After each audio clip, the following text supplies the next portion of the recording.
Hello and welcome back to Tech with AGR, and in this video I'll be showing you what to watch out for when purchasing an Apple Mighty Mouse. The Apple Mighty Mouse came out in 2005 and was sold up until 2009, when it then got replaced by the Apple Magic Mouse Generation 1. In this video I'll show you the different generations of Mighty Mouse, how much you should be looking to pay for them, and what common problems occur with them. The Generation 1 Mighty Mouse will be on my right, and the Generation 2 will be on my left. So, Generation 1. This generation of mouse looks very similar to the second generation and the third generation. However, this one had a slightly shorter cable, only half a meter, and it had a rounded edge. So this is similar to what happened on Apple's mobile phones. Initial cables had a rounded USB port, and newer models had a more squared off USB. So the Generation 2 is a 1 meter cable as opposed to the 0.5, and it has a new style of USB.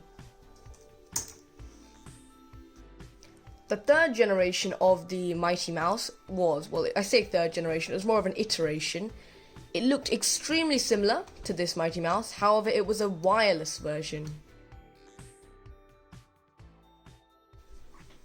And that was a Bluetooth mouse, but most of them had hard battery degradation now, so they're not as good as the wired ones, at least to my experience. In terms of using the mouse, there's very little in it between Gen 1 and Gen 2. The only advantage of the Gen 2 mouse is that longer cable. But other than that, they are both faultless. They both work really well, they're both very smooth, and they're very nice to use. Mac software even makes an exception for them, because they're not the newer Magic Mouses, and even software such as macOS High Sierra, like what I'm running on this 2010 iMac, makes an exception by having the slider bar in the corner, right around there, which is a nice little thing. So it makes this mouse much easier to use on newer Mac operating systems. And overall, it is a good mouse to use. It's very simple. And what do you expect from a mouse? It just works, I guess.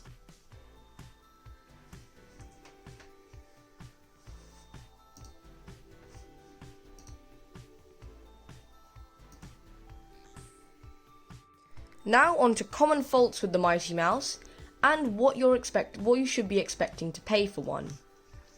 Well, common faults with the mouse are, they tend to be with rough usage. The squeeze buttons can crack at the corners. Mine hasn't, but that can happen. And another sign that your mouse hasn't been treated perfectly is this. When the scroll wheel is pushed extremely low into the mouse, but it will not scroll, it just glitches out.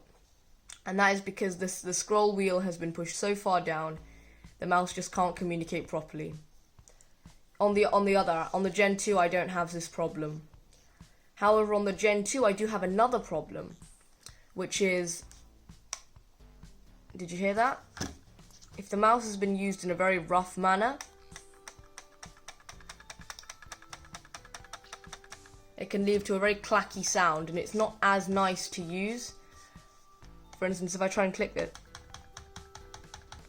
if I click it lightly, it will not click. I have to click very hard, and then only will I get it to click. But if you can find a working Mighty Mouse, they are excellent mouses, as I said. They work flawlessly, they are very efficient and very smooth.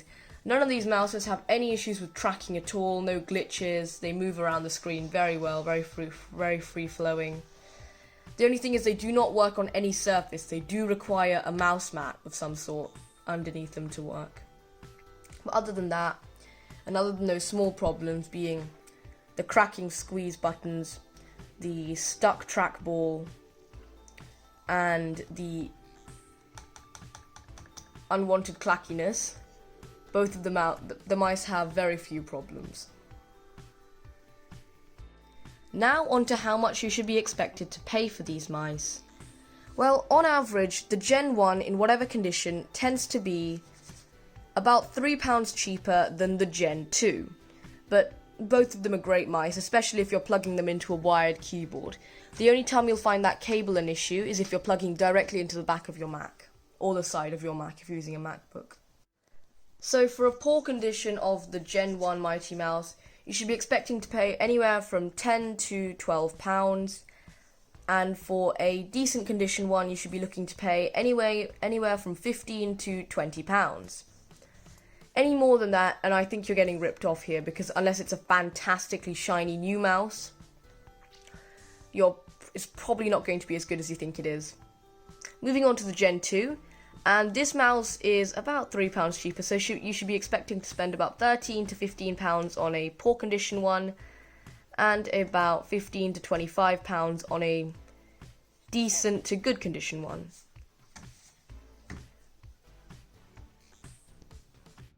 And remember, whenever buying any used piece of tech, always check that it works and there are no common faults. Because both of these mouses have a big problem. This one has a poor trackball, it will not scroll for its life. And this one has too much clack. So neither of them are particularly good for extended usage. And I found them both to be a problem. Anyway, I hope you enjoyed the video and /or learned something. Stay tuned because I'll be posting videos at least once a week, and I have new videos planned on a Mac Pro.